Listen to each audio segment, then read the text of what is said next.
Everyone dated the demise of our neighborhood from the suicides of the Lisbon girls. People saw their clairvoyance in the wiped-out elms and harsh sunlight. Some thought the tortures tearing the Lisbon girls pointed to a simple refusal to accept the world as it was handed down to them, so full of flaws. But the only thing we are certain of after all these years is the insufficiency of explanation. Obviously, Doctor, you've never been a 13-year-old girl.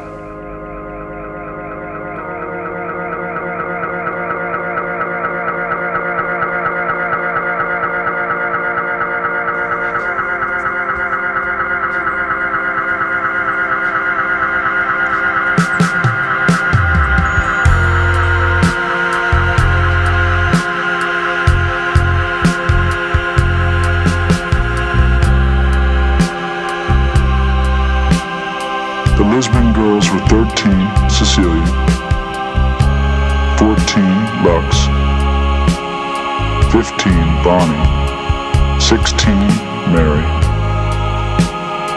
and 17, Therese.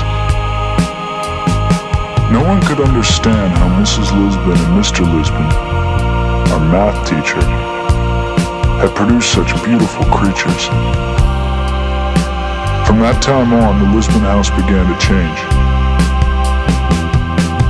Almost every day, and even when she wasn't keeping an eye on Cecilia, Lux would suntan on her towel, wearing a swimsuit that caused the knife sharpener to give her a 15-minute demonstration for free.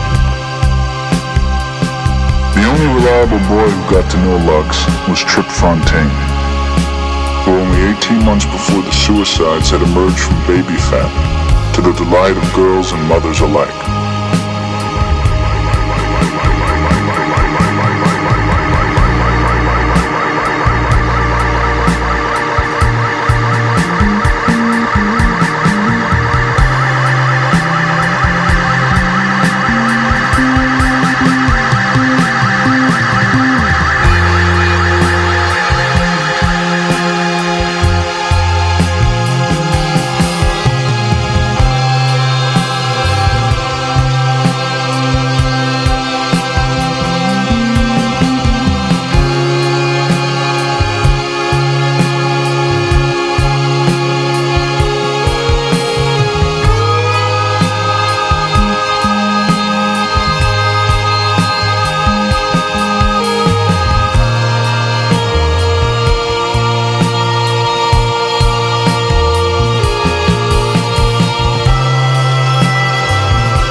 But few anticipated it would be so drastic. The girls were pulled out of school and Mrs. Lisbon shut the house in maximum security isolation.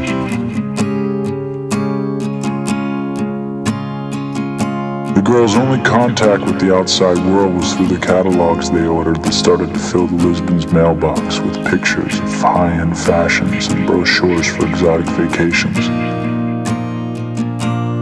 Unable to go anywhere, the girls traveled in their imaginations to gold-tipped Siamese temples, or past an old man with a leaf broom tidying a moss-carpeted speck of Japan.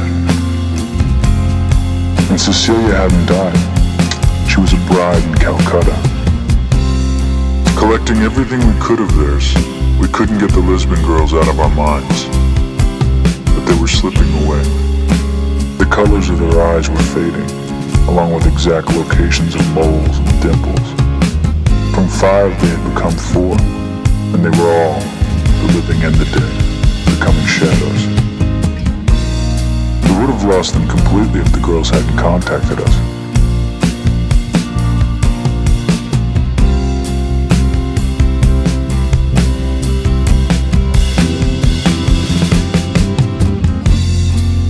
Lux was the last to go.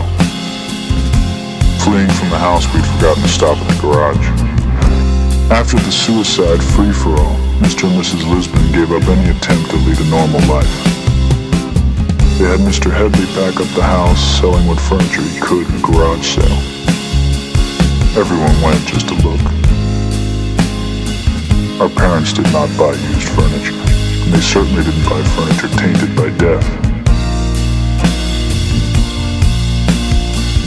We, of course, took the family photos that were put out with the trash. Mr. Lisbon put the house on the market, and it was sold to a young couple from Boston.